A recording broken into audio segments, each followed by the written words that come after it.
कमी वेळात लाखो रुपये कमवण्यासाठी चुकीचा मार्ग अवलंबून खेळाडू चोर बनला।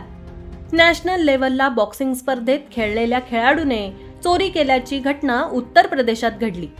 एका कंपनीमधील कर्मचाऱ्यांकडून 30 लाख रुपयांची लूट केल्याची घटना उघडकीस आली आहे। चोराने ही चोरी त्याच्या साथीदारांसोबत केली असून बुलंदशहर पोलिसांनी चोरांना अटक केली आहे। लूट करणारे सर्व चोर हरियाणा येथे राहणारे आहेत, अशी माहिती उत्तर प्रदेशातील बुलंदशहर पोलिसांनी दिली।